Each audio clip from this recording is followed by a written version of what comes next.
I it's might not better, know. I think. Yeah, okay, exactly. So it's better to get a 2-minute update on everything. And guys in the chat, I see people here.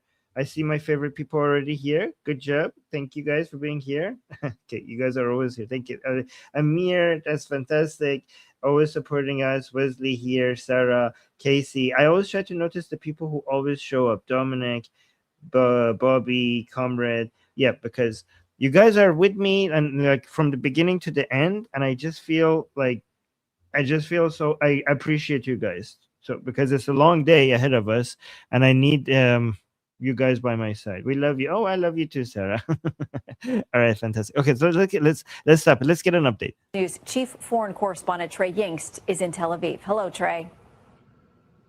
Shannon, good morning. Reports indicate that a deal between Iran and Oman is close. The aim, opening the Strait of Hormuz. But attacks continue in this critical waterway. According to reports on Saturday, a missile hit an Emirati-owned tanker off the coast of Oman. The incident caused a fire on board the vessel, but no casualties were reported. This comes as Iranian officials are still claiming control over the strait. The talks with Oman are about the temporary route. We're almost very close to the result. Determining the route by Iran and Oman does not necessarily mean the reopening the Strait of Hormuz. That is dependent on other factors. The violations of the Memorandum of Understanding by America should be compensated.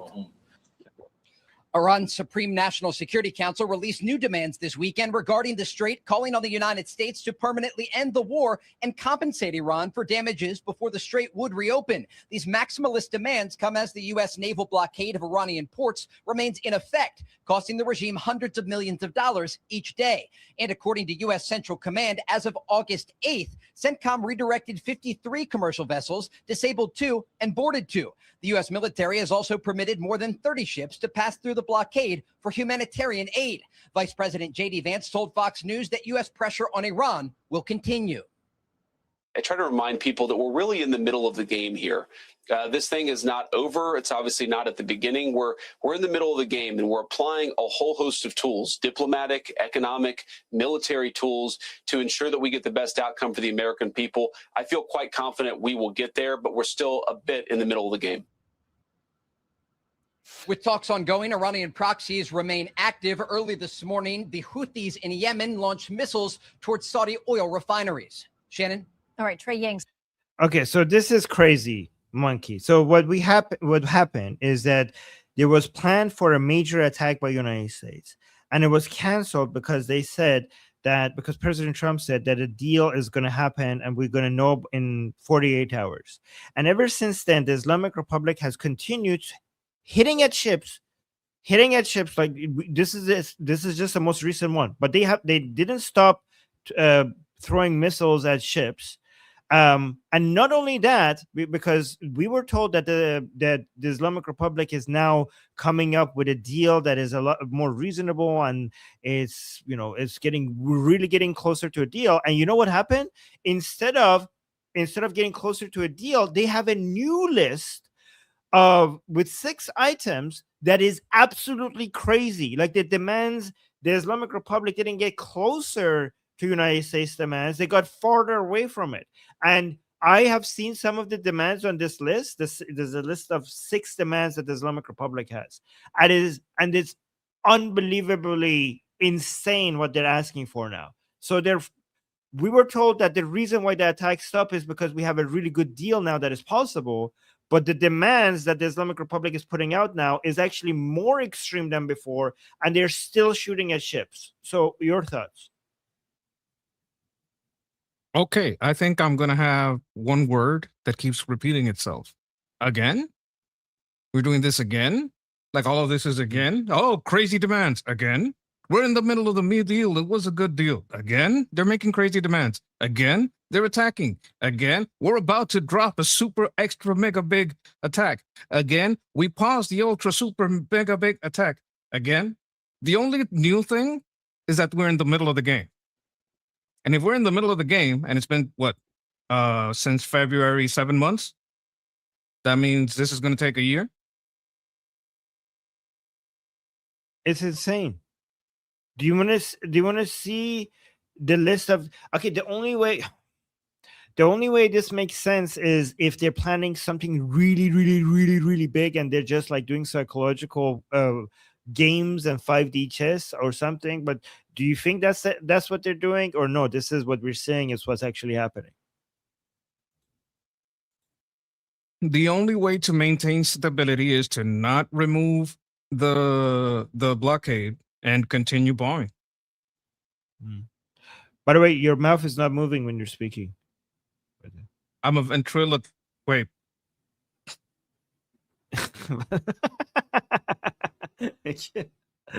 Okay. Guys, in the chat, what do you think about this mess that we're in?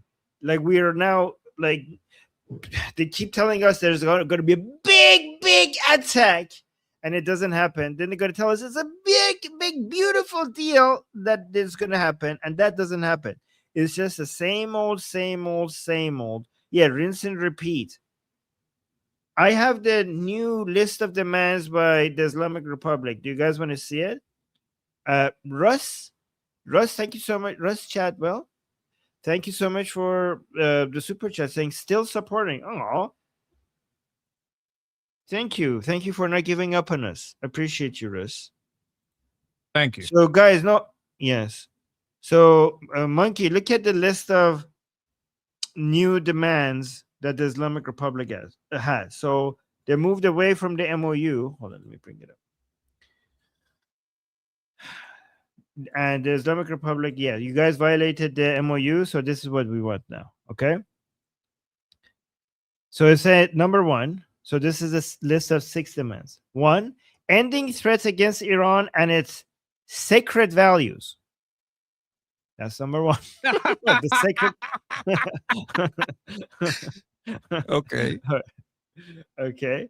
Number 2, permanently halting military action against Iran and its regional allies.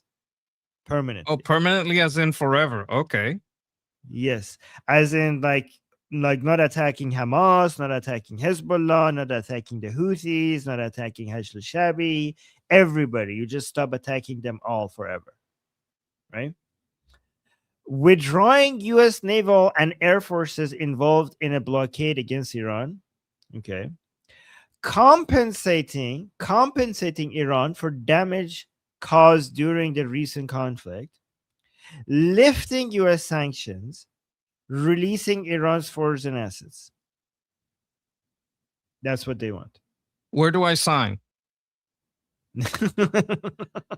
Now, I just wanted to say on my side, yes, stop attacking boats, or I'll stop recognizing you as a government. It won't last 3 days, and then we could just declare the government non-existing and create a government in exile. But that's what your side should be doing. But that's not what your side is doing. That's not what because we haven't made that part of the deal. That was the last deal. The last deal didn't declare it not a government. It's got to explicitly say that. Otherwise, they're going to put Trump in jail again. By the way, guys, I'm not going to go into too much politics of the Islamic Republic, but I'll just quickly summarize what's happening here. This is released by Zolghar, and Zolghar is the secretary of the Supreme National Security Council, and he was almost being replaced by Mohsen Rezai. So they were going to remove him and put Mohsen Rezai. The Supreme leadership was supposed to put Mohsen Rezai in his place because Mohsen Rezai wants maximum attacks and maximum aggression towards the United States, and they're afraid that Ghalibaf is taking over the Supreme National Security Council to be softer to the Americans. So they were trying to remove Zolghar and put Rezai in, and now the Supreme Security Council is resisting that and not letting Zolghar go. And Zolghar just issued this to show that he's radical as well. Like, you don't need to put Rezai in my place. I'm actually radical as well. That's the inside politics of why this came out. Okay, so this is basically not even the central government, the people who deal talking. This is basically like ASOC making a list of demands, like she's not in charge of any negotiation. The problem is that there is no central government. These are different. Like, there is nobody that you could be like, this is the central government. It doesn't exist. But yes. Okay, let me rephrase. Is this motherfucker the guy that signed the last deal? Does he have anything to do with him? Okay, so the guy that signed the last deal, he has no say. Well, he has a little bit of a say, and this guy has somewhat similar of a say. So the Pezeshkian signed the MOU. I mean, the deal or the MOU. The Pezeshkian signed the MOU, but signing the MOU doesn't mean that you have a say, right? Okay. So So let me tell you. I can't take this seriously. No, I can take it even less seriously now because this is not the guy who signed last time. Yeah, I mean, signing doesn't really mean that you have. So okay, so right now there is a war right now as we're speaking between the supreme leadership making decisions on what to do will go forward, or the Supreme National Security Council. Okay, so these are like who is now deciding what we do. Okay, the most influential person within this Supreme National Security Council is Ghalibaf over here. Okay, and you can see right now we have 1, 2, 3, 4, 5, 6, 7, 8 people in here, and each one of them gets a vote, and Zolgad is one of the 8. So this is Zolgad. Okay, I that makes me not care about the list. Okay, I'm an American. Is it the guy that signed? Is it the guy that was important enough to fly out to places? It's not that guy, then I don't care. Yeah. Okay. All right. But here, look at this. This is what Arakshi is the guy who flies out to places, and he's also part of the same council. All right, here we go. So we're talking. He's saying, yeah. Okay. So this is in Persian, so maybe I shouldn't. So I'm not going to play it for you guys. I'll just read the translation. So Iran's foreign minister Abbas Araghchi is saying, we currently have no negotiations with America. Yes, messages are being exchanged through intermediaries. That means they are, basically. That's just a contradiction between what he just said earlier.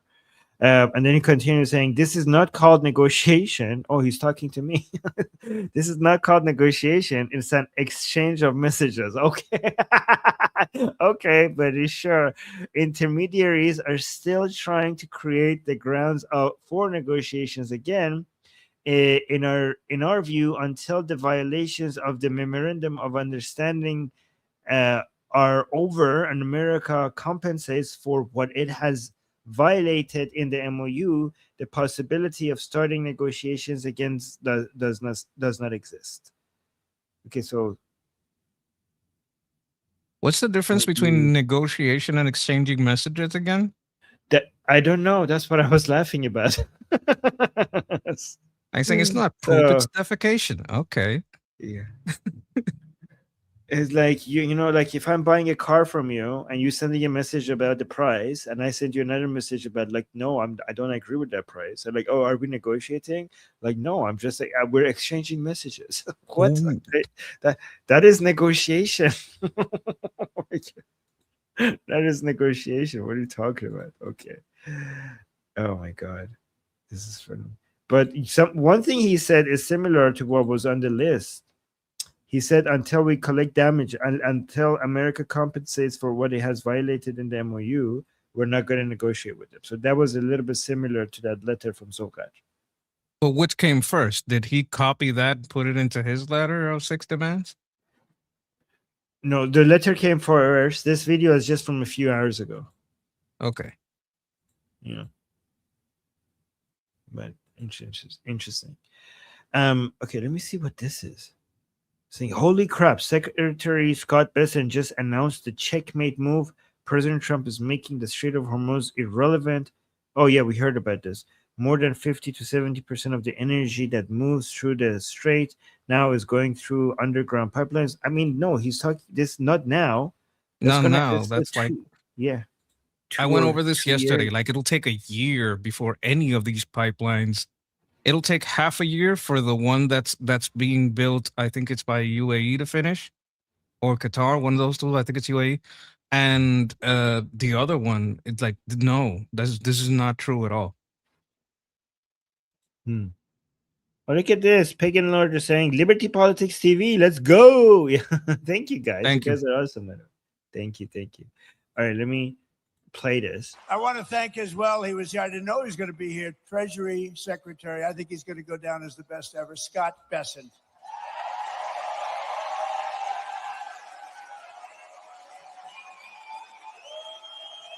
This is AI.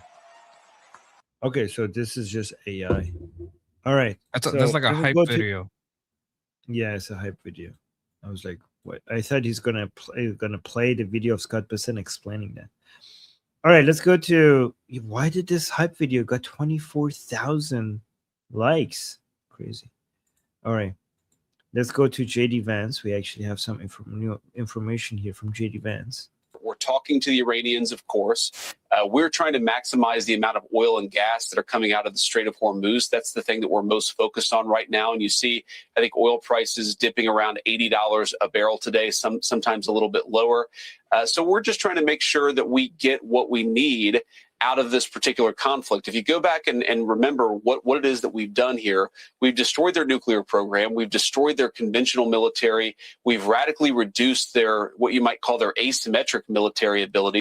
You know, the problem with that is that what Monkey said like 2 days ago, he's saying we're trying to get, like, it seems like he's suggesting that they're trying to open the Strait of Hormuz to get oil out of the Persian Gulf. But if you manage to completely open it, then weapons will get in as well, right? Weapons will get from China to the Islamic Republic.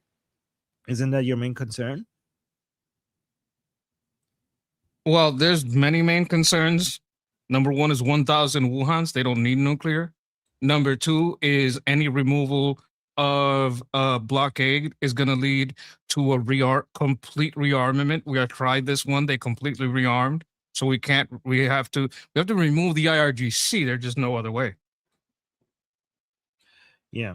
So it seemed like the United States is like, once the Islamic Republic, I mean, as things are right now, the impression is that United States wants the Islamic Republic to be able to sell its oil as well, not just Saudi. They're not just trying to release the Saudi oil, Emirati oil, the Qatari gas, the Iraqi oil and gas. They want the Islamic Republic to also be able to sell its oil because they need all of the oil in the market, including the Islamic Republic's own oil.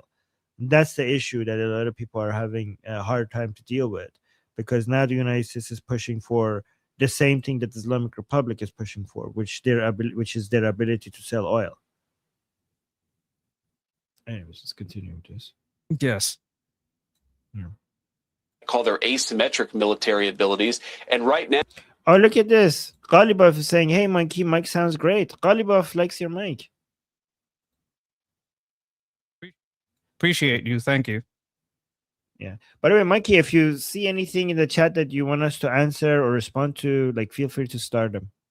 I don't even want to highlight it. There's some guy talking about the kids and got bombed. You don't care about kids, so I refuse to care about what you care about. Fuck you, fuck your parents, fuck your grandparents, fuck your kids, fuck your grandkids. I don't give a shit what you say you care about, because you don't care about. All right, for YouTube, so fuck you. For YouTube, okay, so for YouTube community guidelines, like when he said F kids, this is just a figure of speech, and the grandkids, I'm pretty sure he meant adults. Yes. Okay, I mean, I don't care if Hiroshima and Nagasaki fall on there. I don't care if they get hit by an asteroid. All right, let's be careful with the YouTube community guidelines, though. Okay, I don't want to anybody think that we're saying anything about children that we're not. Okay, thank you, YouTube. We're like, this was just a figure of speech. Okay, let's protect our channel. Nechama, thank you so much for the super chat, saying if anyone's wondering what it's like to be in a psychologically abusive relationship, the dynamic Trump has cultivated with us regarding the IRGC is exactly that. The IRGC is exactly that. It's exactly that. Regarding the IRGC is exactly that. Sorry. Dependency, gaslighting, intermittent reinforcement, same pattern. You know, if it kind of does, you know, the roller coaster. I mean, yeah. I mean, the roller coaster that we're in. I mean, the only defense I have is that he's doing this to the Islamic Republic. So the steel manning. Okay, I agree with you, Nechama, but I'm just saying the steel manning of this is that he's doing that to the Islamic Republic, and we're basically getting affected by it as well. that would be the so-called, I don't know, 5D chess move, psychological war games. Like you're saying, the psychological war games is against the Islamic Republic, but we are also getting, affected by it. But that's, again, I'm not saying that's what's happening, but that's how people, that would be the steelman of it. I mean, But I get what you're saying. don't they all act like that? Aren't all authoritarians like that? They like to gaslight you about what's going on, about their power, about how they're helping you, and what they're doing to you. No, I'm not hitting you. You're hitting, like that kind of, like that's kind of what they do. Yeah, I mean, they do. I think like there is a level to it, because if you go too much, then your threats will not be taken seriously, and then internally your own people will not take your word seriously as well. So there's a balance to it. You have to confuse your enemy, but you have to make sure that you don't do it to the point where you're confusing your own voter base, because then they're going to punish you for it, right? And also your enemies, if you do it too much, if you overuse it, then your threats would not be taken seriously. And it's important for your threats to be taken seriously because you might need it next time. So there's a balance to it and how much you get to do that. But yes, I see it. Absolutely. Yeah. And thank you, Nechama. Thank you for the super chat. And Draw the Line, thank you so much for the jewels. 80 jewels. Thank you so much for that. All right, let's continue with JD Vance. And right now, we're trying to see if they're willing to make the kind of long-term changes that would be necessary to have a better relationship with the United States. And if not, that's They will not. I could guarantee you they will not. United States. And if not, that's fine too. We're just going to keep on applying the pressure that we can apply and getting as much oil and gas out of the Middle East so that Americans can enjoy lower gas and energy prices. So that's the delicate dance. The final thing I'll say about this, Kaylee, is I try to remind people that we're really in the middle of. I mean, let me steelman him. Okay, so we might want the Islamic Republic maximum aggression against the Islamic Republic and regime change. JD Vance might look at it like, this is actually not that bad, the situation that we're in right now. Okay, oil prices are low. We're getting enough oil out of the Persian Gulf. We have maximum economic pressure on the Islamic Republic because of the blockade. We're comfortable where we are, given that the oil prices are not that high. We could just stay here for a while. Right? We're okay. We're good. We can't leave. They would immediately close it. Mm-hmm. I don't see any scenario where we can leave. We don't have enough pipes to leave. The best scenario is to stay. We don't have to do a massive carpet bombing. I think we should, but we don't, not carpet bombing, like massive targeted strikes. But what we definitely can't do is leave. We can't open the blockade. That would lead to massive rearmament. The second you open the blockade, that means they can get any ship. If they can get any ship, they get that hydrochloride, whatever that was that they use for dual fuel for ships, for solid rocket fuel. We can't let them get that. They might open it up and get drones. Like, we can't open the strait. That's not a possibility. So you have to keep the blockade. You can't let them resupply. You can get them to sign some kind of paper because they're going to break the deal in 3 or 4 days. That's not going to be long enough to resupply and get the missiles working. Like, you would have to mix it, put it in the rocket. There's a process. So you can let them do that, and then go back to a full, send everyone through. They're going to attack a ship. That's just part of the risk. Whoever risk going in, you knew what it was. All right. So you do that. They're going to hit a ship because they're going to hit a ship. And then you lock them in with, hey, you signed here that we were not going to recognize you if you hit again. We're giving the money to a transitional government because the whole world is sick of your shit. That's my steelman. Yeah, good steelman, to be honest. Justin with a super chat saying, crazy, unnegotiable Durka Zolgad. Okay, what is SP? I don't know. Hold on. SP is probably self-proclaimed for Supreme Leader 2026. Oh, okay. So you want Zolgad to be the Supreme Leader. Go ahead, Islamic Republic. Put in a Supreme Leader. Trump cannot possibly claim reasonable. See what happens to you after that. I mean, yeah, Mujtaba is the supreme leader that nobody could see. We already have that. I mean, if he's alive, then that's Mujtaba. And Zolgat can't become the supreme leader because he's not an Ayatollah. He's not even a mullah. But yeah, I see what you're saying. And thank you, Justin, for the super chat. We already have that situation, though, Justin. The people who can't be negotiated with are already in charge. So we don't need to wait for a supreme leader like that. The game here. This thing is not over. It's obviously not at the beginning. We're in the middle of the game, and we're applying a whole host of tools, diplomatic, economic, military tools, to ensure that we get the best outcome for the American people. I feel quite confident we will get there, but we're still a bit in the middle of the game. Do you think he's as optimistic as he claims to be? I think this is all bullshit. In the middle of the game says more than anything.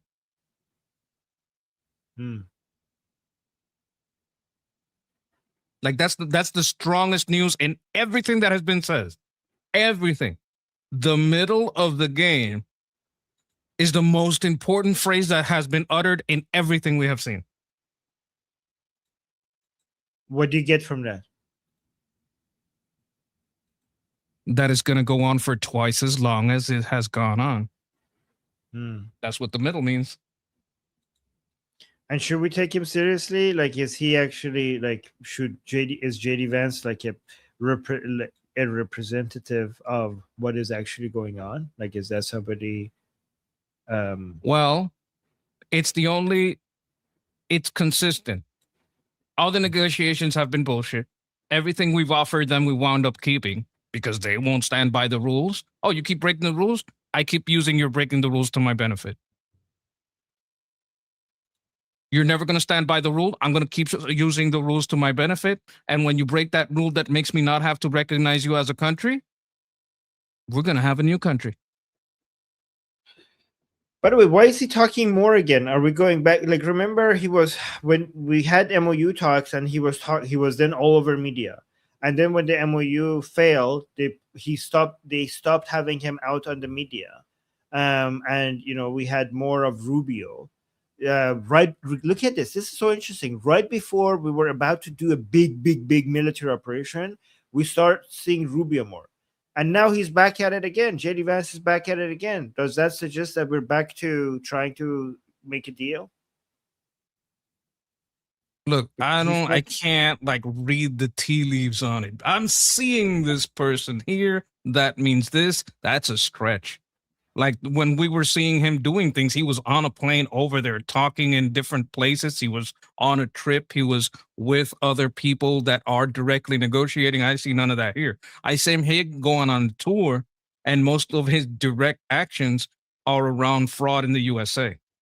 Like he may sit here, they may ask him some questions he may be answering, but I don't think he even wanted to talk about this. The only thing I think has been let slip is a timeline because there was never a timeline before. Oh, look at this. Look at this. I have the video of the Strait of Hormuz. So before I play it, look at this. This guy is saying, "Welcome to the new normal in the Strait of Hormuz. Over the past 48 hours, the picture looks the same as usual. Traffic primarily using the Iran lane, while some ships gamble on the US-backed Omani lane. Those transiting the US route have naval escorts and have to turn their transponders off, but that doesn't stop Iran from occasionally hoofing a missile or two their way. Don't expect gas to come down in price anytime soon." Let me see. What are we looking at here? So this is what look at this. The traffic is mostly going through the northern part. I don't see it.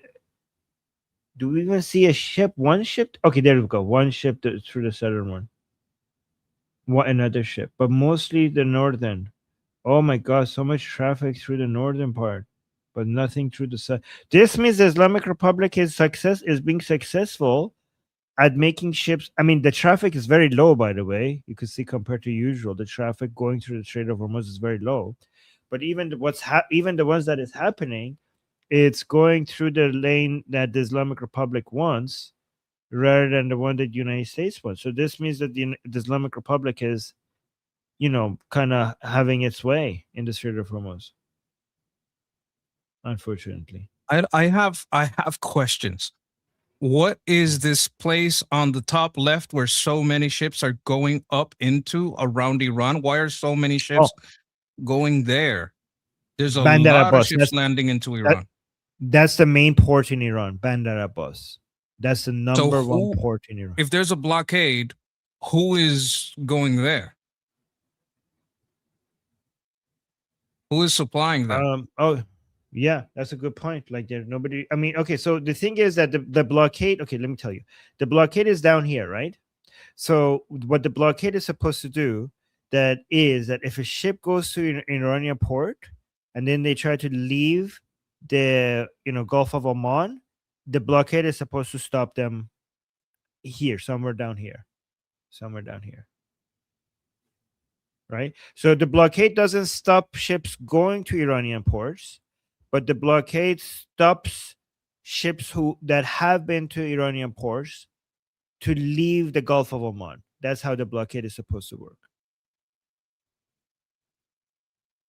Okay, but if any of these countries are illegally, stealthily supplying the IRGC with drones, dual-use weapons, dual-use materials for weapons, we wouldn't know, because everything that's inside, these people can two-face about it or pretend, oh, I didn't do that. It was some rogue element. Oh, someone at the port is doing stuff I don't know about. Ugh. Right? That could happen from Iraq, from Kuwait, from Bahrain, from Qatar, from United Emirates. Like, this is a problem. There's a lot of people. And I also don't know if all the people that are going through the Northern Channel are paying some kind of crypto loophole toll. Yeah. So Scott Besson is supposed to keep track of that part. I mean, yeah, sure, but I'm not sure. You know what I mean? I know there's been new sanctions slapped on China. Maybe that has something to do with it. And China wants to slap sanctions back. Because these are commercial ships, right? If they give money to the IRGC, they're funding terrorism. And then a lot of these commercial ships don't want to get in trouble with the United States. It's really hard to secretly talk to commercial ships without the United States noticing that. Yeah, but we can't like overhype what the limits of that is. Right? That's like saying, well, if they vote and they're not citizens, that would be illegal. Yeah, but people still try illegal stuff. Yes. I would want a tighter blockade. Tighter as in get the American Navy closer to here? Because the American Tighter Navy as in anybody within the Persian Gulf that sends any fucking boat anywhere near Iran is sanctioned. You're not getting ships from Bahrain. You're not getting ships from anyone in the fucking Gulf states. That's my tighter sanction. I don't want to see one fucking boat go there from Iraq. I don't want to see one fucking boat go there from Saudi Arabia, from Qatar. If I see any of your fucking boats leave your port and go over there, you are sanctioned as a nation. So you better control your shit. And we're bombing that ship. That's a blockade. This isn't a blockade. Yeah. A blockade is every fucking ship that goes near your port is getting down. Agreed. Well, let me see. Okay, I'm not going to play that one. But let me play this one. Let's see what Mark Levin has to say. Also, if people have any questions in the chat or have good points, start them as well so that we could, I want to pay attention to the chat as well. But anyways, let me play this one. What the hell has happened to our society? Where is our can-do-it mentality? I want to talk about the greatest generation versus today's young people, okay? I got to thinking about this over this taco debate on the internet. That's how pathetic things have become. The greatest generation endured the severe economic scarcity of the Great Depression during their youth, followed by massive global combat and home front mobilization during World War II. Over 16 million Americans served in the military, facing intense physical danger, hundreds of thousands of casualties, strict civilian rationing of food, gas, and clothing. We sit here with a war in Iran against an enemy that has killed thousands of Americans, maimed thousands of Americans. I remember a time when America would say, let's go. Let's destroy that country, destroy that government. You don't get to kill thousands of our fellow citizens, military or civilians. You don't get to try to assassinate our president. You don't get to threaten us with potential nuclear weapons either. Now it's a debate. Should we take him out? Shouldn't we? Are you a neocon or a warmonger? Is this a war of choice? We don't even have a draft. Would a draft even work with young people today? I wonder. Could we even fight World War II today? We're whining about $1 of gasoline. Well, it went up 60 cents. What are we going to do? Mildred, what are we going to do? I don't know, Frank. It went up I don't know. Affordability. Over 16 million citizens served through both the draft and voluntary enlistment, leaving their homes, jobs, families for years at a time. One hellhole they went into after another, including members of my family. Troops faced brutal conditions across global fronts, resulting in more than 670,000 American casualties and hundreds of thousands of deaths. Families live with constant anxiety, receiving telegrams reporting wounded, missing, or killed loved ones. The vast majority of us are utterly unaffected personally, our families, by what's going on in Iran with our troops. It's going on way too long. Way too long. You know, the price of gasoline and the price of a taco now, it's just crazy. You know, this has gone on long enough. Are we going to the movies tonight? I don't know. Should we see a play? I don't know. Is football on TV yet? I don't know. But this has gone on way too long. You understand? What the? What's your take on this? Do you think Americans today he's talking about concern trolling.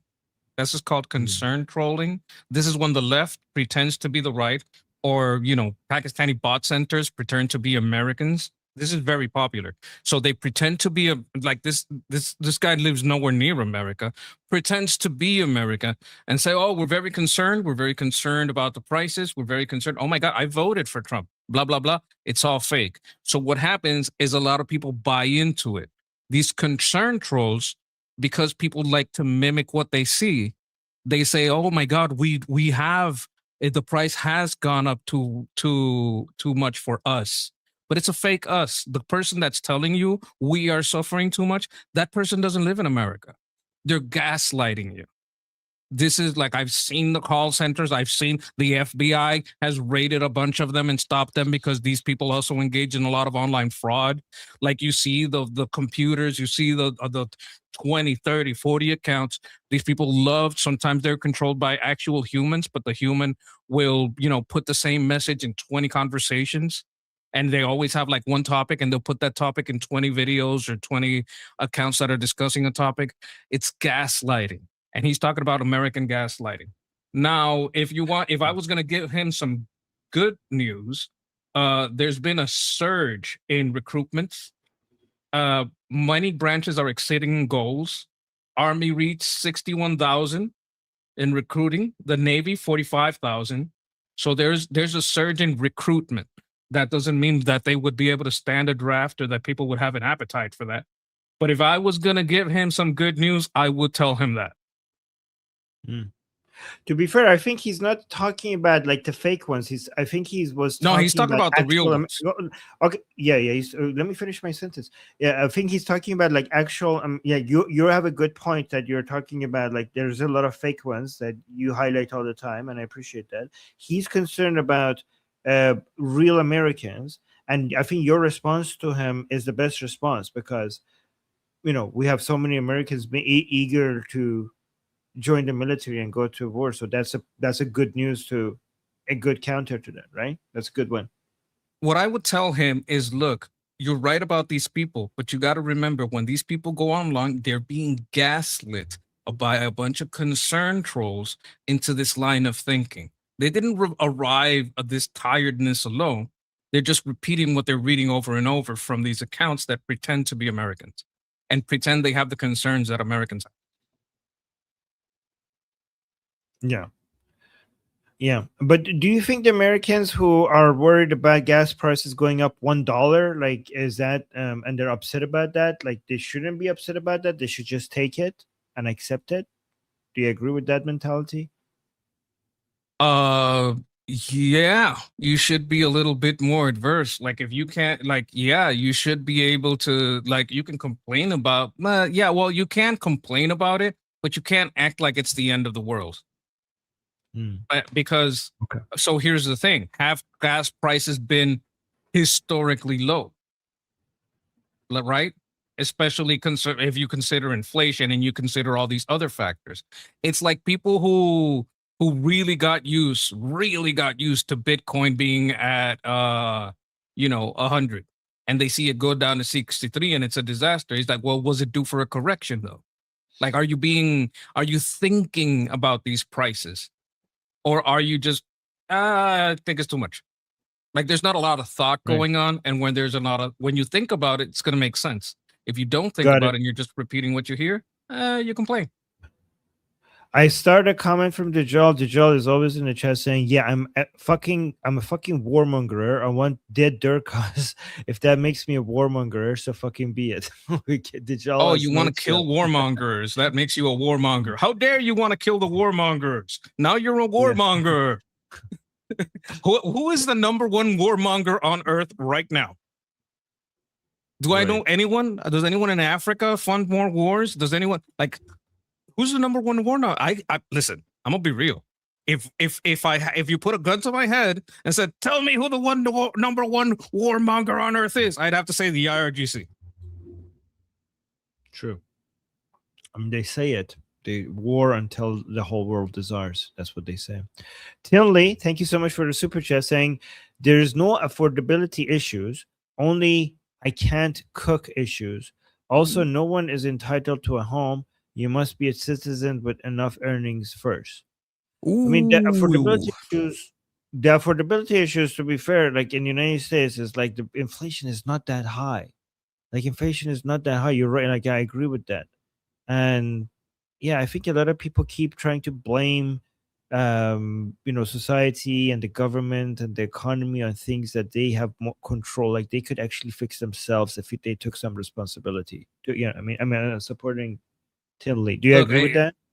I think he's hitting him with the straight facts. It's your fault, motherfucker. Yeah. Stop blaming other people. People who say that they're just a bunch of leftists. Leftists love to blame everybody for themselves for their problems. Yeah, exactly. I agree with that. Learn to cook, people. Learn to cook, and also, like, honestly, guys, United States gives you the more than any country, it gives you the opportunity to climb up the ladder and take advantage of so many opportunities that the rest of the world doesn't give you. Right? Like no country more than the United States provides you with ways for you to grow and make more money. No country in the world does that. So, I'm not saying don't criticize your government, because it's very American to criticize your government, and you should do it, and that's how your government gets better. But also take a look at yourself and see, what am I doing? Like, maybe some of it is my fault. Maybe I could do better. And thank you, Tinley, with a super chat.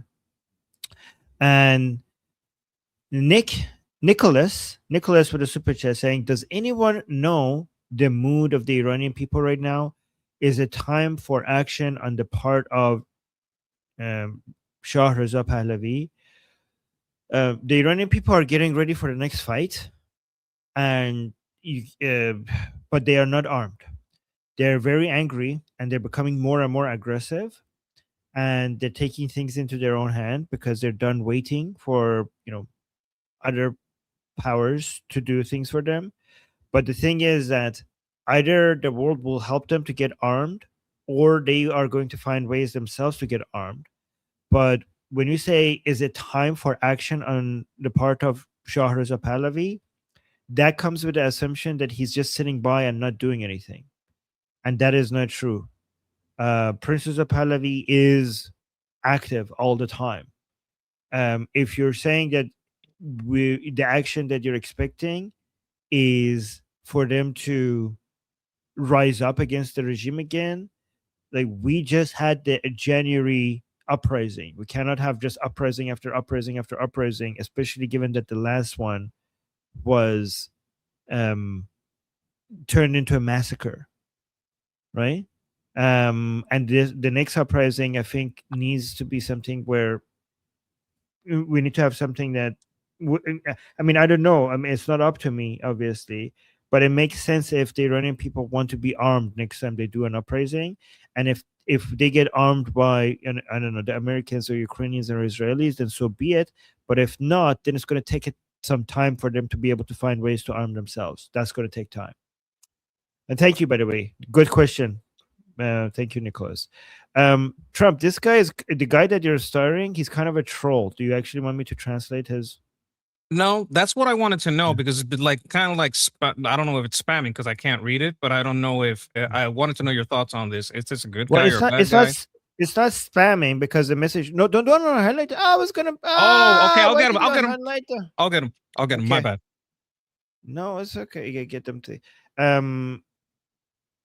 Yeah, because he's not spamming. He's trolling, right? But the reason why it's not spamming is because the messages are not different. They're not the same, right? So I wouldn't consider that the spam.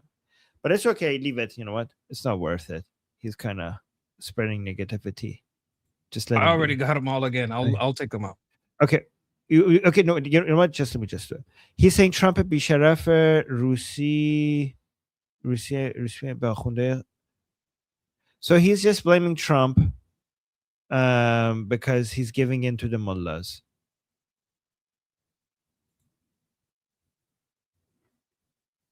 All right. So yeah. So he's just basically very angry with Trump that he basically gave in to the mullahs. Look, I understand. I'll say that. I want him to. Let me tell you this, person from Iran. Everyone here wants the boom booms to commence. All right. I know you're very angry. I understand it. Like, he's not saying I hate USA. He's not saying Americans are evil. IRGC is great. He's not an IRGC supporter. He just wants more boom booms. Yeah. Then I understand. I'll tell you this. We also want more boom booms, and we are critical every day that the boom booms are not continuing. So don't get mad at us. We agree as much. We don't see the long-term plan, but we agree that the boom booms should continue. Yeah, he seems frustrated. And Bobby is saying Trump's the only one helping. And Trump and Bibi have been the only ones helping. So, and yeah, Sarah is saying they're frustrated. There's a lot of frustration. Yes, true. But Monkey, there's also Iranians who are very, very, very aggressively pro-Trump, like very aggressively. So we have like all kinds in Iran. Yeah, that makes complete sense, because I think if you're going to be like, if you have a longer view, you probably remember that no one else has helped much. Yeah. Okay, let me see. Okay, let me see. Over here, let's get over here, see what they're saying. Talks are supposed to continue this weekend as President Trump tries to reopen a key waterway in the Middle East. But a potential deal between Iran and Oman might threaten U.S. access. Steve Harrigan reports live from Tel Aviv. Steve.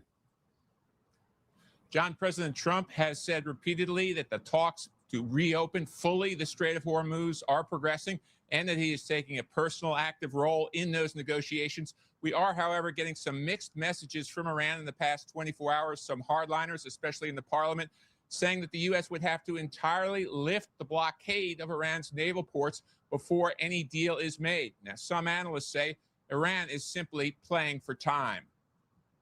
There is, I understand, some concern that Iran is trying to play loosey with the football here because their real objective is to drag this out as long as they can into the midterms. But what it really comes down to is the fact that President Trump could inflict tremendous damage on Iran if he decides to. Then do it. Then do it. Real sticking point would be granting Iran a greater level of control over the state. So far, the U.S. has rejected any idea of paying taxes on ships that move through the Strait of Hormuz. Current traffic is just at a fraction now of what it used to be. The average this week is about 12 ships a day moving through the Strait of Hormuz. The pre-war level was about 130 ships per day. John, back to you.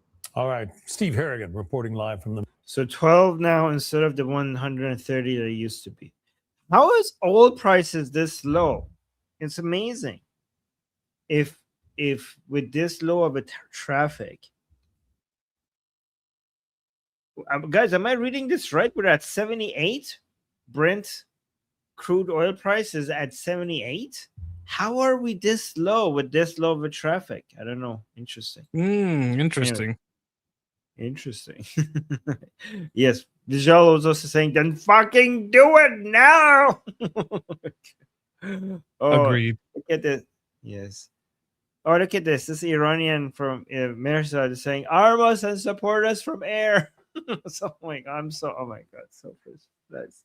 Look at this. They want to fight. These are Iranians in the chat, just like from inside Iran. It's The saying, boots are arm us already and- on the ground. Yes, it's just like we just need some air support and some weapons. That's what they're saying. I like, guys. This is a request directly coming from inside Iran. Oh, by the way, I should keep advertising my the videos that keep coming to me as from inside Iran. This last one that came because I keep getting these videos. I want this last one to do well. Okay, 600, not bad. So so look at this. This is a video that was sent to me directly, guys. They record these videos and sent it to me from. I have more videos that I haven't posted yet. I will post the rest of them soon, but I want to focus on this one. This is the most recent video that was sent to me. They based on my instruction, like I could tell them that send me a request to get armed from inside Iran, but make sure you do it outside so that they could see that this is from inside Iran. So this is the latest one that was sent to me. We have so many of these, right?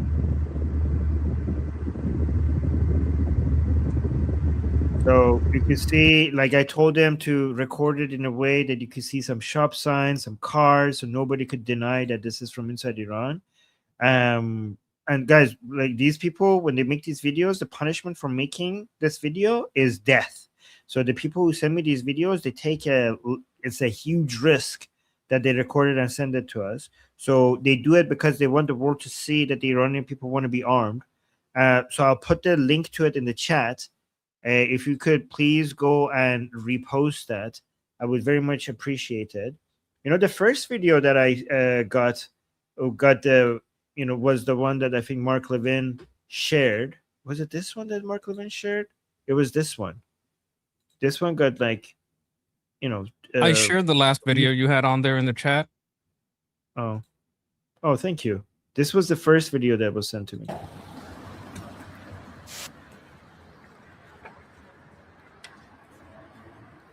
We the people, almost.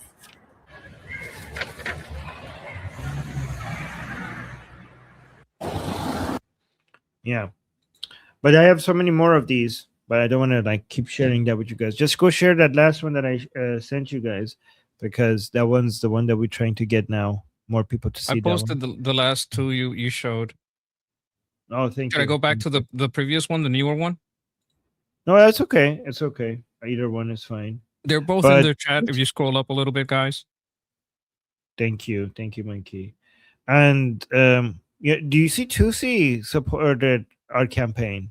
He mentioned me, and that was such an honor that he mentioned it. I don't know if you saw that. I mean, he's very much about the cause, giving the latest news hot off the press, very much hot off the press. Everything he discusses. He's also very handsome, man. That is beautiful, man. Okay. So let's move on before the monkey makes things weird as usual. Justin with a super chat saying, I think what we're all upset about is we know that Bibi will finish it if he has to do it alone. But we're all worried that we may lose all the momentum until that or Trump or if until Trump decides that. Actually, Justin, I have news regarding Bibi doing this by himself. I will get to it soon, but we do have some information regarding that because Israel is signaling that they might do it without the United States. And I want to talk about that, but let's talk about that when we get there. And thank you so much, Justin, for the super chat. Yes, we're losing the momentum. That is 100% true. Okay, we were here. It's time for us to wake up. President Trump did, thank goodness. And he's the first president that really has acted upon this threat that has been hanging over our heads for all these many years. You know, Ambassador, I hear what you're saying, and thank you so much for being here with us today and the work that you're doing. You had said how many beatings to essentially get Iran to correct their behavior? Well, I think that's a question a lot of Americans are asking themselves. You know, you look at the efforts against Iran so far, why hasn't it accomplished that goal? Why hasn't it gotten them to correct their behavior yet? The big reason, Lisa, is because the Iranian regime really is much more able to absorb the pain. They don't care. They don't care if they kill 60,000 of their own people in the course of just shutting down the protest. They're also a regime that, frankly, doesn't think like a government should think. They're not thinking in terms of their future. This is a government that is based on a radical theological basis, not. I would say I would adjust this a little bit. Okay, they are thinking about their future, but their future is not the country's future, right? So the Islamic Republic sees itself as separate from Iran. Iran is what they are milking to be able to, for their own sake, they do think long term. In fact, they think very long term, and they do think about their survival. They're obsessed about their survival, but they see themselves as separate from the Iranian people. Their survival and Islam and Iran's survival are two separate things.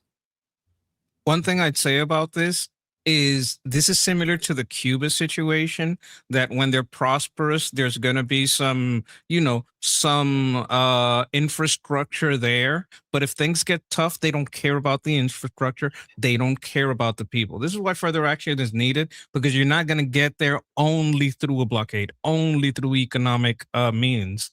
The regime needs to be eliminated. They just divert it to something else and let everything fall apart. True. A geopolitical one. So if anyone understands that they don't just sit down at the negotiating table and say, what would be good for our people? So they will don't it care ever what's work? good for their people. So will it ever work? Well, here's one thing that has happened. The Iranian regime is weaker than it has been in 47 years. The infliction of harm to them and of pain to them is not something that is imagined. Their ability to produce a nuclear weapon has been greatly set back, but their missile capacity, unfortunately, has grown. And in 1 year, they went from being able to deliver a ballistic missile from 2,000 kilometers to over 4,100 kilometers. That puts their capacity to touch any city in most of Europe: London, Paris, Berlin, Rome. All of those cities are now in the just sights of Iran. How long will it be before they can launch one toward the United States? That's why we have to take them seriously, and we cannot ever allow them. And this is where the president has been so incredibly consistent. They'll never have a nuclear weapon. They won't enrich uranium, and they're going to have to stop killing their people and building up an arsenal of ballistic missiles. You know, I think I know things are not going as fast as we want, and I'm not saying this is like what we should be waiting for, and I'm not saying this is ideal, but I do think that if we keep going this way, at some point there's going to be a more global coalition against the Islamic Republic. At some point, because at some point other countries are going to be like, okay, enough is enough.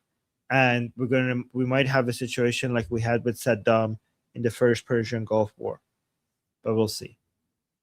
I can tell you a plan A and plan B. Okay.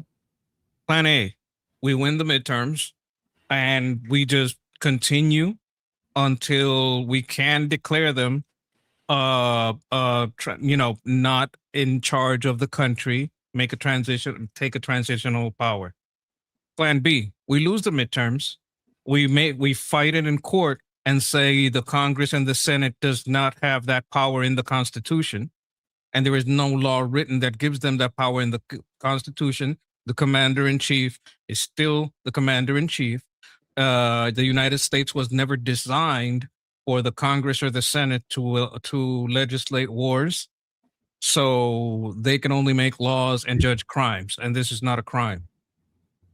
That's plan B. Like, you can still go either way. One way is a lot harder. But if I was Trump and I was saying, well, I don't care about the midterms, it's because I got a plan A and a plan B. I want to respond to this comment because it's really stupid. UTP saying arming Iranian people has failed. Move on from that dumb idea. The Iranian people have never been armed. Are you this dumb? You're calling that the dumb idea? Are you this dumb? You're talking about the separatist groups in Iraq, the most anti-Iranian force. You're talking about Kurdish separatist groups. Those are not the Iranian people. Those are anti-Iranian people. Those are anti-Iran. What are you talking about? Gaslighting. Iran is gaslighting. What an idiot. You don't even know what you're talking about and you're calling other people dumb. Oh, we got a super chat. Thank you so much, Eric. Eric saying everybody send videos to Laura Trump. Okay. Please share the videos and quote tweet whoever you think is most appropriate. Like, this is one of the information warfare things you can do. If there's a person that you feel has been speaking on this that might want to talk about this, bring up this possibility, just quote tweet. Yes. Send those videos. Yeah, that's a good idea, Rex. Send the videos of the Armas videos to Laura Trump. Great idea. Thank you, Eric. Thank you, Eric. Thank you. Yes. All right, let me show you a video. Okay, this is actually very interesting. Hold on. So this is a government official, right? Let me remove the banner so you could actually read the subtitles.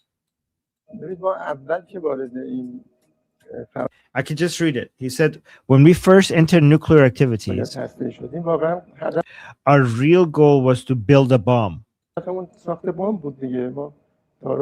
No point denying it. You saying the other guy saying, you mean the goal really was to make a bomb, like a nuclear bomb? Yes, 100%. Whose goal? And saying certain individuals, or so the journalist is saying certain individuals or the whole system? And saying the whole system, everyone who started.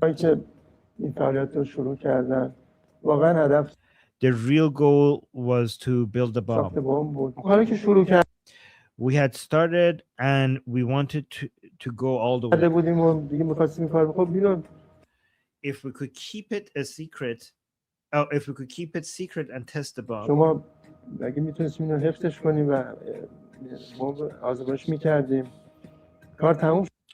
It would be over, just like Pakistan. Once we began, we had to finish. So, guys, this is interesting because I keep getting told that the Islamic Republic never wanted a nuclear bomb until recently. And this video is not recent. I keep telling people that, hey, we know the regime admits that they wanted to build a bomb. And like, what are you talking about? We have intelligence reports that suggest otherwise. But the intelligence reports are saying that the regime that says that they wanted to build a nuclear bomb, that they're lying about it. Is that what you guys are saying? Because they're admitting it, that they wanted a bomb. And this video, I kid you not, is from 4 years ago. It's not even new. 4 years ago. So we have absolute evidence. Yes? Who is this person, just so the people know?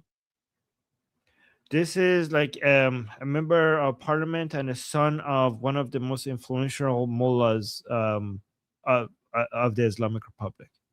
Okay, so just so the chat knows, this is no Joe Blow. This is an important person. Yes. Yes.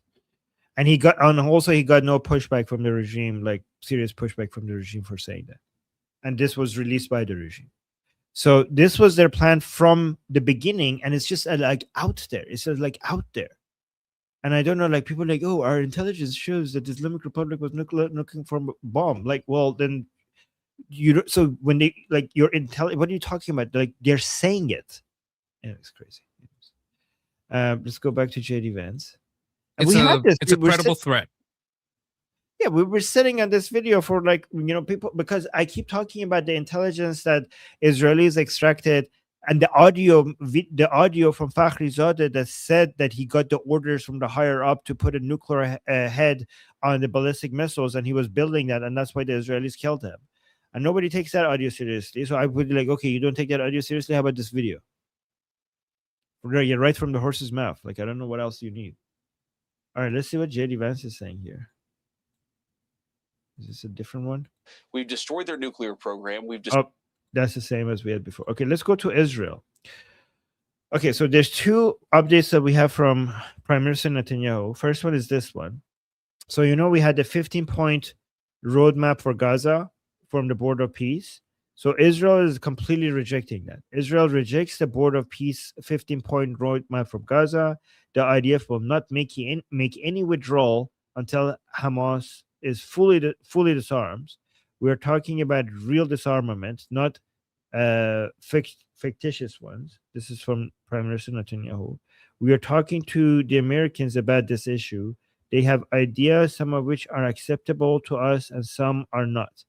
We know how to stand up to these things. So the Americans are trying to get again, this is in Hebrew, so I'm not going to play it. The Americans are trying to get the peace deal between Hamas and Israel finalized. So, but the Hamas has said, like, okay, we agree to disarm, which only means that we're going to give the guns back to ourselves under a different name. But the condition is that Israel needs to do this, like, needs to withdraw from Gaza. And Israel is saying, like, we're not going anywhere until you completely disarm. And we mean completely disarm, like actual disarm, not fake disarm. And I think Israel has it's completely fair. Like, I don't think because I see a lot of anti-Israeli people come on and argue that, oh no, Israel is not letting the peace that President Trump is coming up with to actually happen in Gaza. Like, what do you want him to do? Like, leave and then trust Hamas to disarm? Like, obviously they're not going to do that. But so this is about specifically Hamas and Hezbollah, right? It's not about Iran. This is between Hamas and Israel, and it is related to Iran because Hamas is a proxy of the Islamic Republic. Okay. Yeah. I'd just like them to say we're also not going to stop fighting Iran till Iran also completely disarms, not just nuclear, everything. Yes, let's go. I'm sorry, I got excited. I'm going to calm down. That's okay. We got a super chat. Thank you, guys. We're 2 away from our goal for today. Thank you, guys, for your support. Wolf is saying, Armin, do you have that interview with the IRGC bomb guy isolated as a clip to share? Oh, you mean Fakhrizadeh? The audio from Fakhrizadeh? So, wait, the one that I just showed you, because that guy is not IRGC, that's a member of parliament. I could put that. Okay, yeah, I could put that in the chat. Hold on. Is that basically like a senator or a congressman saying that?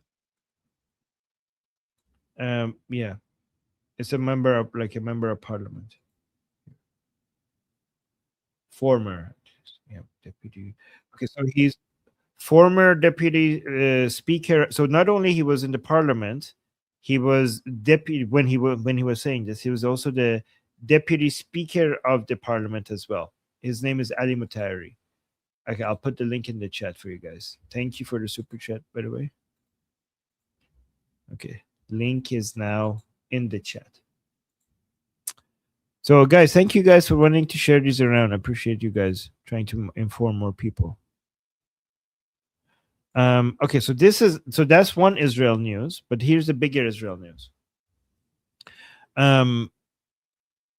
Okay, so Israel is preparing to strike Iran on its own if the U.S. pulls back from further military escalation. The IDF is maintaining plans for independent action as Washington pushes toward a diplomatic exit, according to Israel Channel 13. So I was just getting ahead of myself. yeah. But here's the problem, Monkey. Israel. Oh, look at people got like yes, ooh, yeah. So Israel is like, okay, we are done waiting. We're gonna go. We're gonna do it alone. We'll do it live. Okay, so they're gonna do. So a lot of people are expecting for Israel to attack soon without United States because they're running out of patience. I have a question though, because I know, guys, I'm a big fan of Israel, and I know Israel has a lot of military capability when it comes to destroying whatever they need to destroy and kill whoever they need to kill in Iran. I know they don't need any help with that. I know they don't need US help with that or anyone else's help with that.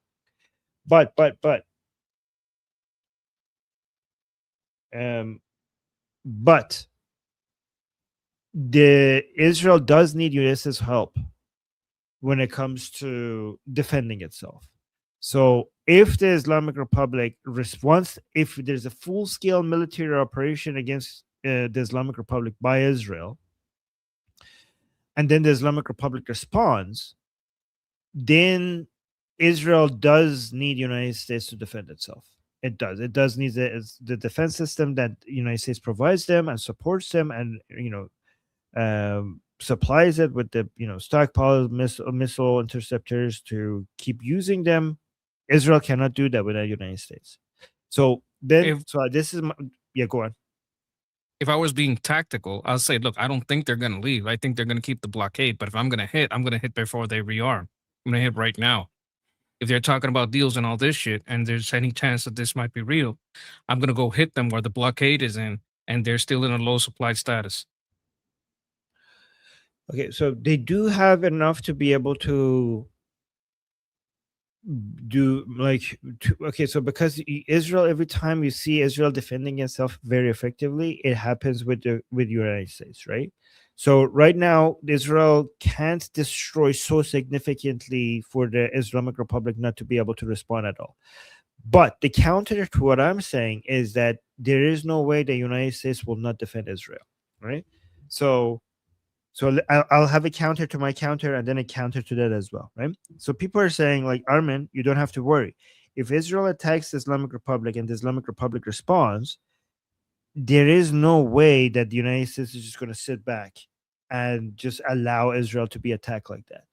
That is true. That is true. But if Israel does that, then the narrative of Israel taking advantage of how much United States is committed to defending Israel will escalate to so much. So think about this. United States like, okay, we're not doing an attack.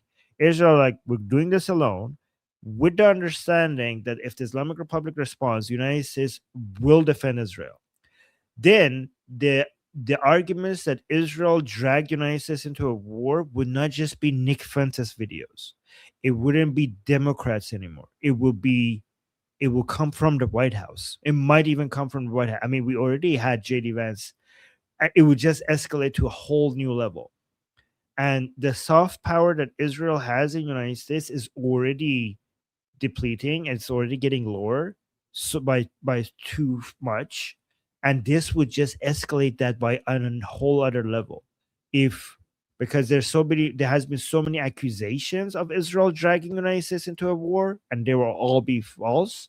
But this one would be real, because this one, United States publicly has said that, yeah, we're like publicly has at least signaled that we want a deal, and Israel then like it would be undeniable this time.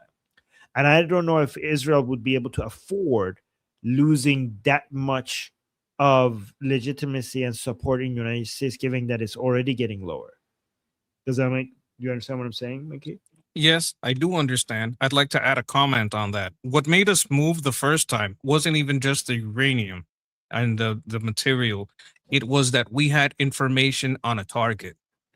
Now, if Israel has information on targets, bingo sheets, and they can knock out 5, 10, 20 in that bingo sheet in a strike, I don't think we'd be mad.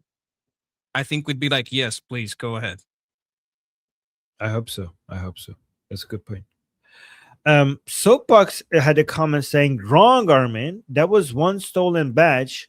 We know other weapons are making it to Iran, not hidden news. I don't know what you're talking about. Like, how do we know Probably that? Like, the separatist. I know he's referring to that, but I don't know why. Like, he's saying that was just one stolen batch. There are other ways that the Iranian people are getting armed, and that's news. Are you making up news? How is that news? Like, how do you like not hidden news? Like, are you kidding me? Like, you're making stuff up now. If this was actual news, it would be headline viral news everywhere. Like, Mark Levin would be talking about it, Ted Cruz would be talking about it, Iranian people would be celebrating it. Are you out of your mind? Like, are you making up news? You could say like, oh, I think this is happening, and you might be right, but to suggest that this is news when it's not news, like, you're making up news now, and you're so confident about it. And I don't know, even if what you're saying is true, how does that negate what I said? One more thing. When we talk about arming the people, it's not we got like a few bags full. These are pallets. This is not a small thing, right? It's not it's a big operation. When Armin says we would know if there was a big training campaign, we would know. It's because what it takes to take on the IRGC is not a small amount of people. Right. So that's why he says we would know. It would be in the news. Like, you may be aware of something. I don't know. But try to think of the scale, because I think we're like, some people in the chat don't understand the scale. So they think, yeah, it's probably definitely happening. I heard this news or that news, but scale matters here. Yeah. And on top of that, Monkey, he's not just saying that this is happening. He's saying this is happening and it's on the news. I'm like, no, I mean, it's not on the know. news. I'm like, I don't know. Right. Right, like, yeah. All right. So, if I need to use the washroom really quick, you know what that means? Oh yeah, I sent you. Oh, this is a different one. Okay. We're gonna watch what you sent first, but I want to do the Iran related ones first before we go to the Islam related one. So let's do Iran related. Yes. Okay. I'll be right back. So we now know, and we knew it on Tuesday and we knew it on Saturday, but we now know for a fact. Why did Trump call off the escalation? Why has he not escalated yet? It is because the fundamental underlying reality has not changed. And we've been saying it for months and months and weeks. You know the story. We can't win. They hold there's nothing we can do here. What more is there to say? Iran is suppressing shipping in the Strait with these projectiles, with drones and missiles. We cannot prevent them from doing this. There is literally no way to stop this from happening. If we try, Iran will bomb our allies. And increasingly, we can't stop that either. So with all our power, Okay, wrong. There is a way to stop that. Regime change. There is a way to stop all of that. It's called regime change, right? So first lie. Well, I agree with that. Yeah, like he's pretty much right about a lot of things here, but I wonder if he's gonna say we're gonna have to. Like, I think eventually he's gonna wind up saying we're gonna have to stay. I don't see how we leave, because if we leave, they're gonna stop shipping. You know, you're right, because he has already said that. He said so you know something, you're figuring him out.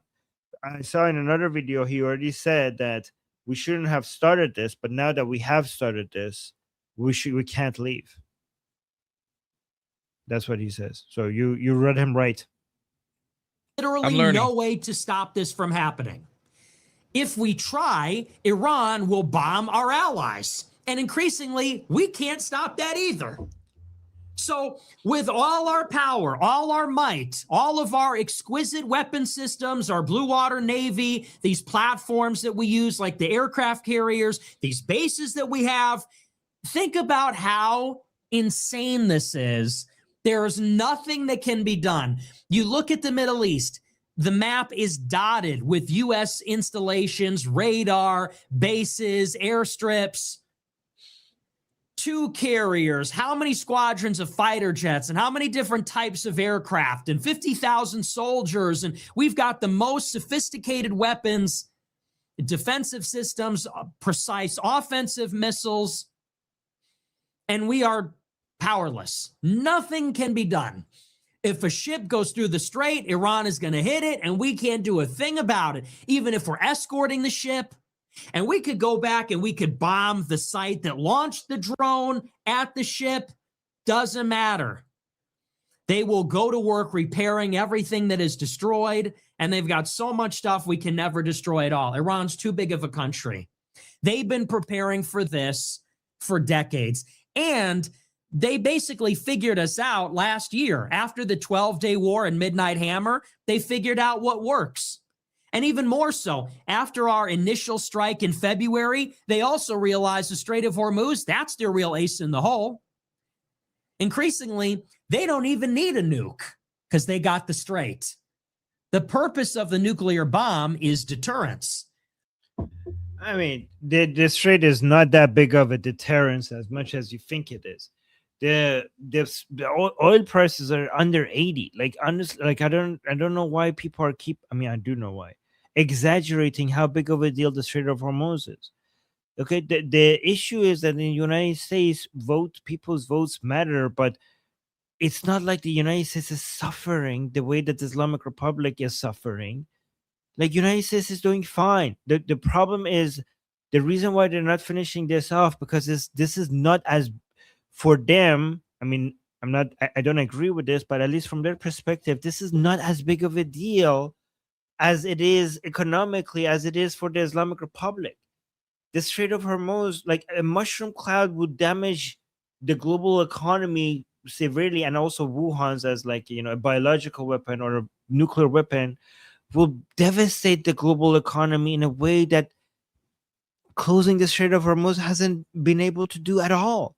Like U.S. economy is booming, and inflation is not really that high, and oil prices are low. So why are you like, oh, this is like a nuclear weapon? It's not. You're exaggerating. Well, if you can close the Strait of Hormuz at will and tank the global economy, that's another form of deterrence too. And so it's not the same level of deterrence, not even close. If the United States attacks Iran, what's the breakout time to get a nuclear arsenal, declare it, and shut down the war? That might take longer than closing the strait and crashing the economy. So this is where we are. The U.S. backed down from the strikes on Saturday under the advice of the Gulf countries as well as our own military, telling us not only is what we're going to do not going to work, it's not going to compel Iran to change its behavior no matter what we do. We could destroy their civilian infrastructure, degrade their defense industry. They're not going to give up. And secondly, we can't protect our allies from the retaliation. So this is why we back down. All right, what is your take? Okay. Everything that you're talking about stability is because we are there. If we leave there, that strait closes, no one gets through. Like what we're talking about is staying there. If we don't stay there, prices don't stay where they are. What he is talking about is us being basically trapped there and trapping a portion of our military there, not a small portion of our military there. That's what he's talking about. And he's not wrong about that. Like we are trapped. Right now, we are trapped there. We can't leave. If we leave, they'll resupply. If we leave, the prices hit the roof. There's no way for us to leave. Well, there's one way. Regime change. Regime change. Now, this is what I'll say about that. If anyone thinks that we went into this not understanding that regime change may be the only way out, you're crazy. Of course, we knew this could be a trap. But if it's a trap, then we flip the board.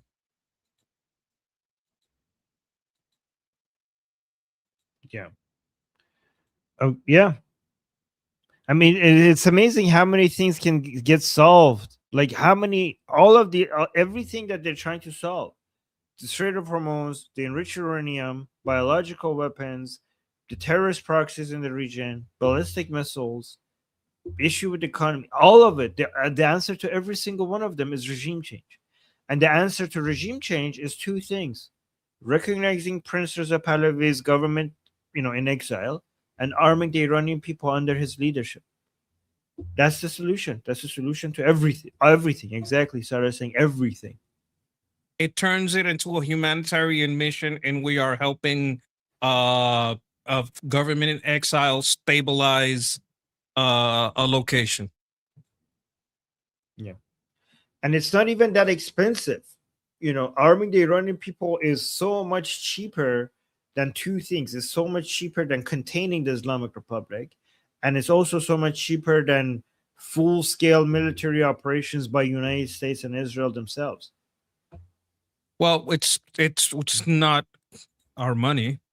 Like, if we recognize an outside government, that means that all the funds that are frozen in Saudi Arabia, yes, that belong to the IRGC, become the funds that belong to the transitional government. All the funds in UAE, all the funds in, and by the way, you start paying out those countries for damages.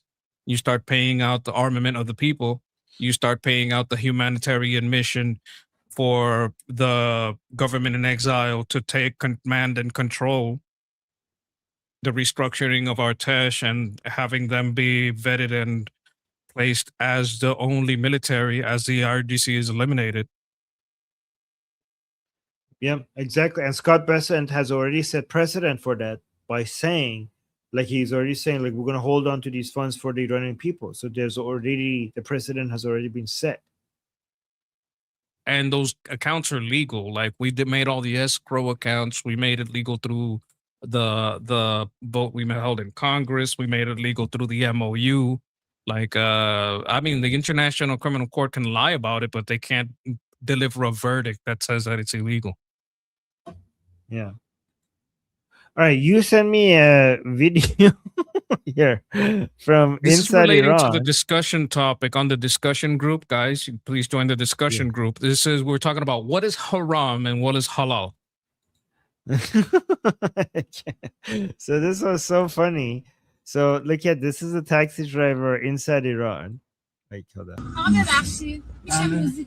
Say, excuse me, sir. That's it. Okay, so this is a woman. Let me remove the banner so you guys can see what's happening here. So this is a taxi driver. That woman in the back, she's wearing full chador. That means that she's a religious Muslim. Okay. Say, excuse me, sir. Could you turn off the music? Right, turn off the music. Why? Because music is haram, forbidden in Islam.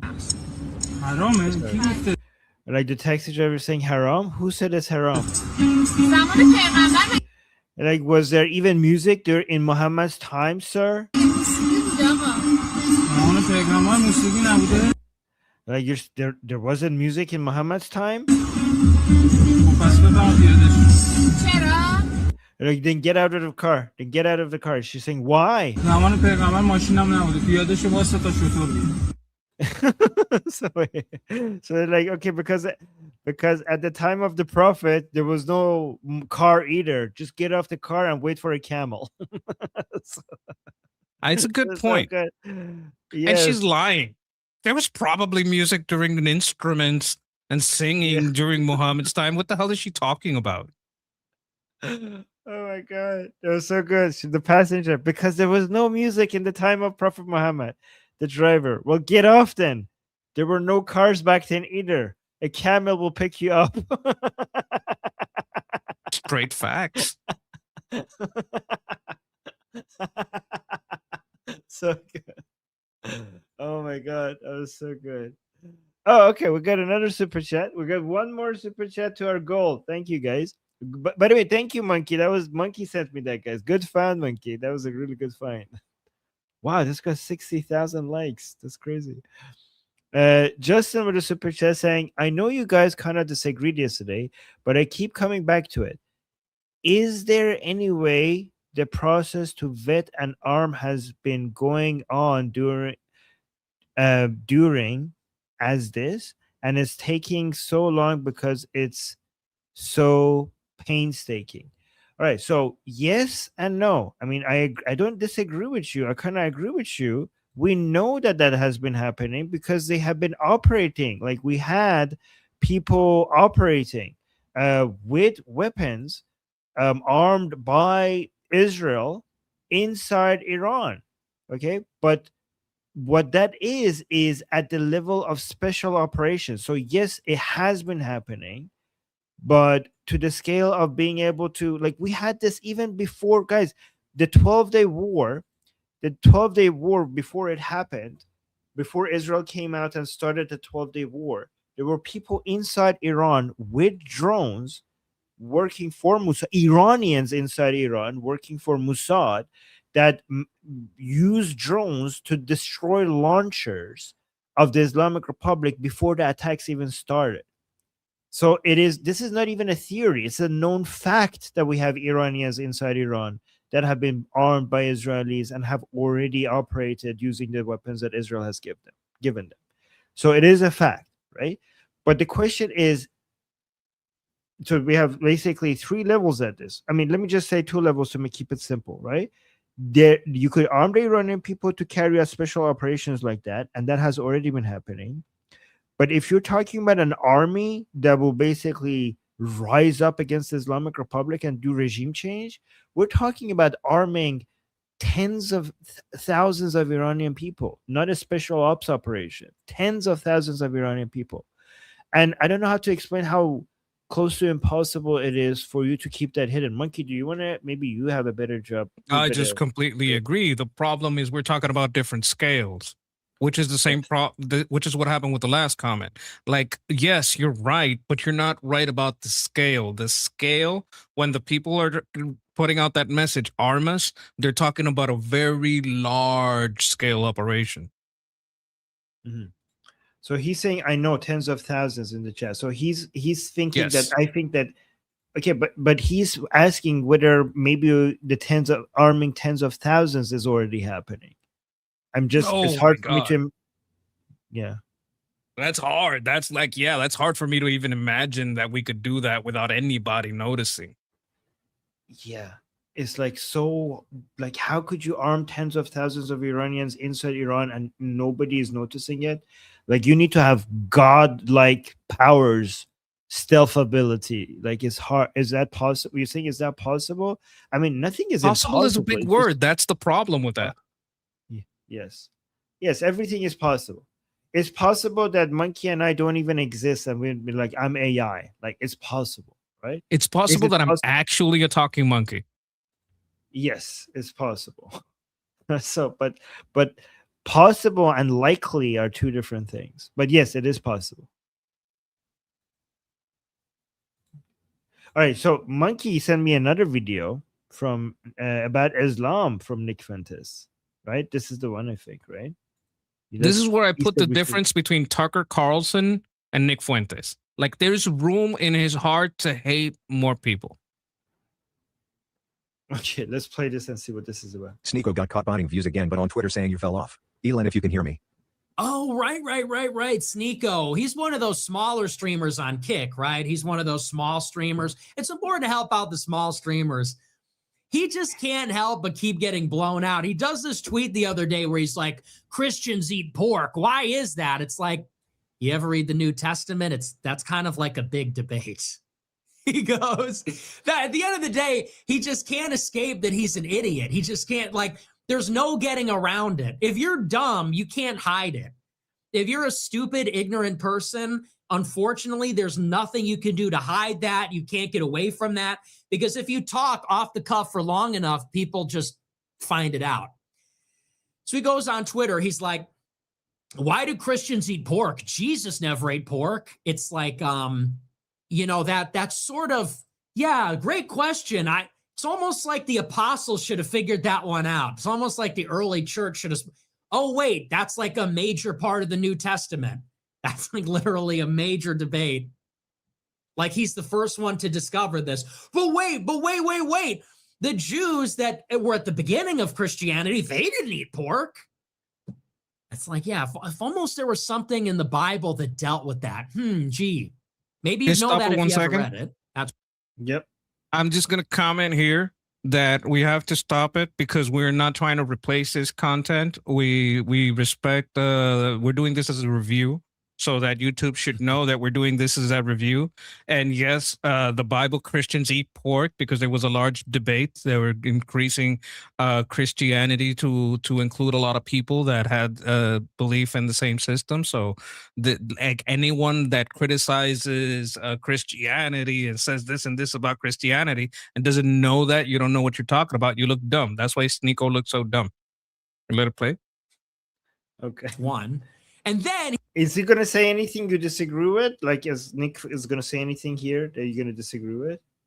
Well, he's gonna talk some things about Islam that I don't know because I don't know Islam that well, and I don't want to be like. I would like someone who knows Islam to see if he's lying about anything or like, is he just on the mark? I'll fact check. I'll tell you. I know Islam. I know Islam more than 99.999% of the Muslims. Here's where it got better. Then he gets ratioed. Somebody quote tweets him eating pork ribs because, of course, it gets like 8 million views. It's trending on Twitter. It's like a trending topic on Twitter with 20,000 tweets. Sneeko calls out Christians, gets caught eating pork ribs. Forgot he was Muslim for a second. Also, you know that Islam is an evil religion. Does this happen often? The Muslims once in a while like, oh, I ate pork. Oh, I did a thing. Is this like you could just do some kind of repentance and get rid of it? Like, oh, I got drunk. Oh my God, that had alcohol. So it happens with girls and alcohol a lot. Girls, alcohol, and porn. It happens all the time.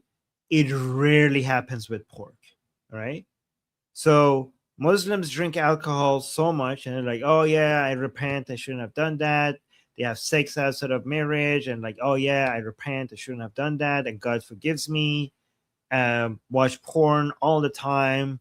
I repent, I shouldn't have done that. God forgives me. It's okay. We all have flaws. All the time. Pork is the one thing that, oh my, it's like you just don't do, right? So he's a particularly fake Muslim. This Sneeko. Well, he's a converted convert recently. He's a convert. Yeah. So he's not like born into it because there is a level of disgust that Muslims have for pork that they don't have with any other sin. You know what I mean? Well, do you know that he was talking to an imam, I think it was in Saudi Arabia, and he started saying, well, I have some doubts about this, like something in the Quran. And he said, the dude told him, well, you're an apostate, you're a kafir. Like I could kill you right now just for saying that. You're on the camera. Like he was like kind of like, haha, like laughing, like haha, trying to laugh it off. He's like, why are you laughing? I can absolutely do this. And like he's messing with stuff he doesn't understand, but he's not smart enough to understand. Let's let it play. Doesn't understand this. Yeah. Because everything that Sneeko loves is haram. Everything that he loves drugs. He loves clubbing. He loves drugs are not haram. I mean, depends on your marriage or who you listen to, but drugs are not haram. That he loves drugs. He loves clubbing. He loves music, movies, art, cucking. All those things that he loves are haram in Islam. And obviously I'm joking about some of the stuff, but like, how could you be in favor of religion that's against music and you claim? Is cucking haram? Define cucking again? Another man having sex with your woman. Okay. Depends on your sect of Islam. In some cases, and I argue that this is actually in accordance to the Quran, it's mandatory. Well, okay. Do you have to watch or not? Oh, I don't know if they make him sit in the chair and watch. Give me No, both okay, cases. So Mark is saying no, it's a sin. It's the only way that you could remarry your wife in some cases, right? So okay, so everything. So let me tell you what's happening. Okay, so in Islam, if you divorce your wife and remarry her 3 times, after the 3rd time, you cannot remarry her unless she's married to another person and has sex with him and then divorces him, and then now you could marry her again, right? And there is a job in Iran for this. Certain mullahs are, if you divorce your wife and you regretted it and you want to marry her again, there are certain mullahs in Iran that you pay to marry and have sex with your wife and divorce her so that you could remarry her. There's a specific job title for I'd rather eat pork. that. So there's that. You guys didn't know this? You guys didn't know? I forgot what the job title is, but I'll look it up later for you guys. Anyways, continue. To be a filmmaker? And it just goes to show you're just full of shit. If you were really about that life, then you would give up filmmaking, because filmmaking is by definition secular art. You would give up. Why are you dancing to Pop Smoke? You can't claim to be, all I have left is Islam. I'm a warrior for Islam. It's all about Islam. I'm the only true Muslim. And then you're on stream dancing to Pop Smoke. And people go, what the fuck is this? This is haram. And he goes, well, nobody's perfect. It's like, so, that doesn't really work. I'm going to go performatively pray in Saudi Arabia. I'm going to take a picture of myself every time I'm praying. I'm the only real Muslim. I'm the religious police with everybody. Oh, but I can be a filmmaker, though. I can intentionally, as an intentional act, my identity is bound up with secular art, which is haram. But there's something deeper there. If art resonates with you and it touches your soul, doesn't that then tell you that Islam can't be true? If you see art... I mean, okay, art is not against Islam. So you have to, it depends on the art. Okay, so guys, I'm not defending Islam. I just told you that, Islam tells you that if you want to remarry your wife, you have to get her fucked by another man. So I'm not defending Islam. But Islam doesn't ban art. It's truly beautiful. It's truly... It just limits the type of art that you could enjoy. Speaking to you, if you really love Western art and Islam says, no music, no art, doesn't that tell you something? Obviously, Christianity is the truth because we have the Sistine Chapel. We have the Pieta. We have the greatest art in the world. If a Muslim wanted to respond to this, they would show you like giant, beautiful mosques that they have. They're like, well, we have that. That's what they would say. I think he gets into that. We have the greatest painters. We have the best statues because we have... Muslims can't have statues or painting of human bodies. They can't have that. Have the best classical music. They don't even have music. They have nothing. They have geometric patterns. There you go. Okay. And that's nice and everything, but... There you go, yeah. It just simply doesn't hold a candle to the level of beauty that you get in a city like Rome. The cathedrals we have, it doesn't touch it. It doesn't come close. And I said that to him. We debated Islam originally. It's just like, why the LARP? Why the LARP? It's like the things that Christians say are sins. They're things that make sense. It's not like you have to brush your teeth with a stick and you can't eat pork and you're going to earn God's favor through good works. I don't believe in that. It's like a credit score. When you die, God is going to say, were you a good guy?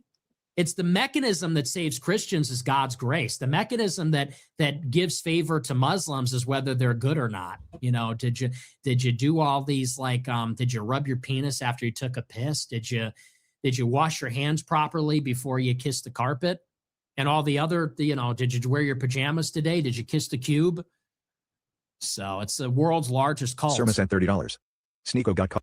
So what do you think of him having enough room in his heart to hate Jews and Islam?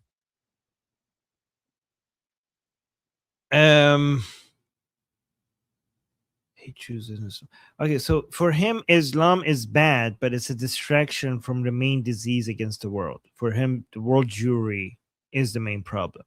And Islam, you know, we could like make fun of them and we could ignore them, or we could basically tell them to hold, you know, get the hell, stay away from our countries. But even the Muslims, he thinks they're basically puppets. Like mass migration of Muslims is like a tool of the Jews, right? So it's kind of like Islam for him is kind of like I don't know, like a flu, and the world Jewry is like kind of like the plague, the bubonic Right. plague. Like That's the one way is a he. cancer and the other one is you know, you get rid of it with some hot soup. Like one is curable, the other one you have to operate. Yes, that's the one. Yeah, that's the way he sees it. Okay. Yeah. Also, I think it's I okay like to- watching him make fun of Islam though. Yeah. Yeah, I do. Me too. Making fun of Especially, it. and this is what the but- only thing that I actually like about watching Nick is watching him destroy other anti-Semites. People like when he goes after Tucker Carlson, when he goes after Marjorie Taylor Greene, when he goes after Sneeko, right? That's what I like. Speaking of Jews, I'm about to go on I-24 in about 10 minutes.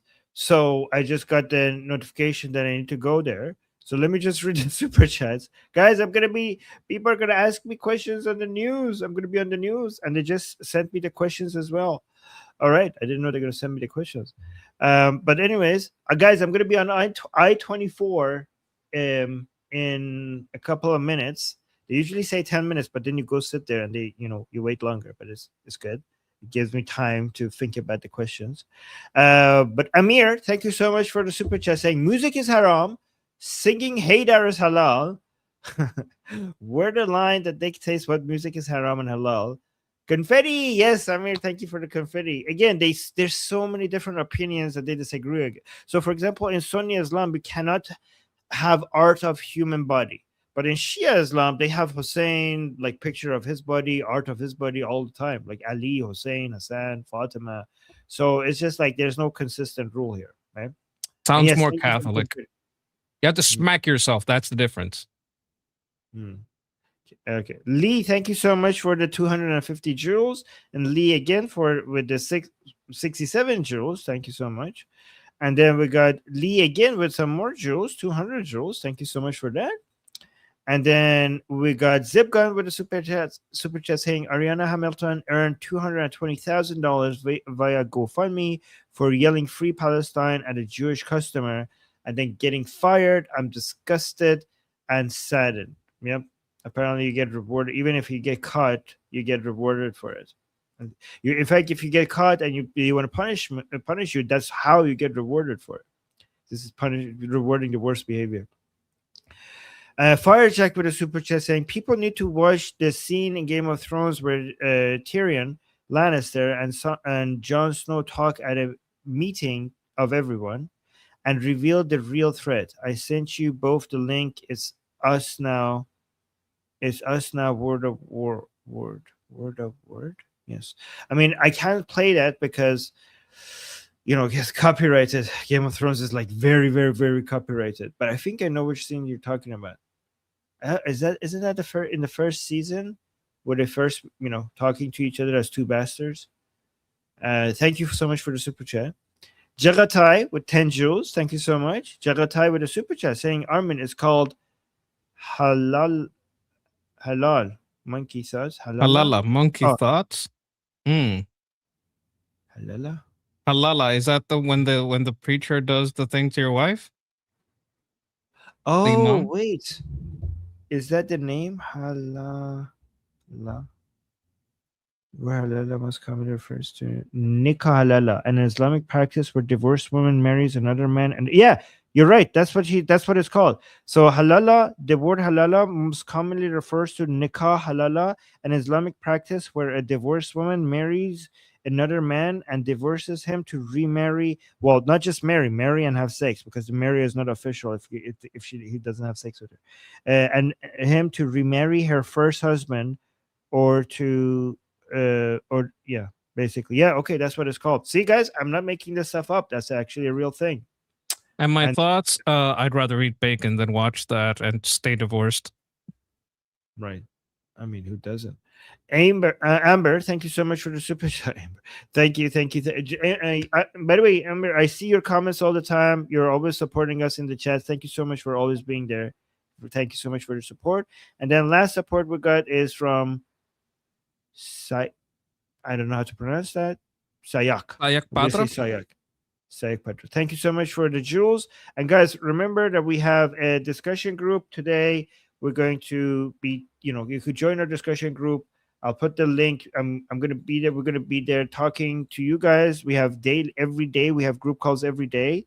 So I'm going to put the link to our discussion group in the chat. And the link is in the QR code at the top left. The link is also on Liberty Politics YouTube channel, the bio section.